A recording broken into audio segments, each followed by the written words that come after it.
You know, we're living in some very, very difficult days and times in history, and you know, we've been going through this pandemic, and it's been really tough. I've lost a brother and I've lost a sister during the pandemic, and it's been hard on a lot of people, but not just for me, but people all over the world have suffered because of what's going on.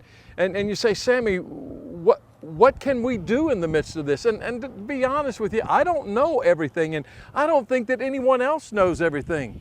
But I do know this. I know that God is able to do great and mighty things in the midst of the worst tragedies, and God is wanting to work. I remember when I had cancer and I was going through a very, very difficult time in my life, and that time I drew alone and I got with God, and my heart was so thirsty for Him.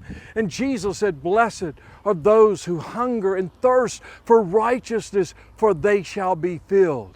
And when you get hungry for God, hungry for His righteousness, hungry to know Him and to follow Him and to do His will, oh, He will fill you.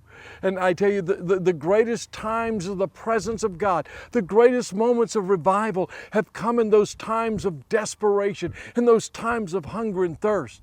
There was a professor at a seminary in Fort Worth that Dr. Roy Fish, great man of God, and he and I were on a program together about spiritual awakening, and someone asked him this question. They said, "Dr. Fish, things look so bad, they look hopeless. Do you think there's any hope for America today?"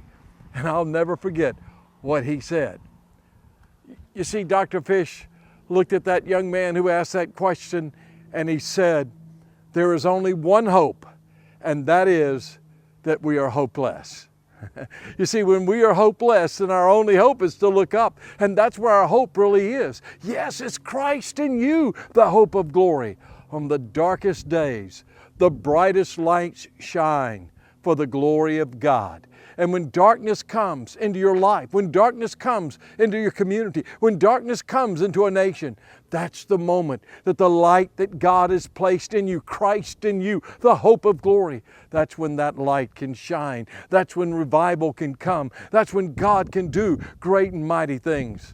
So why don't you let your light shine today?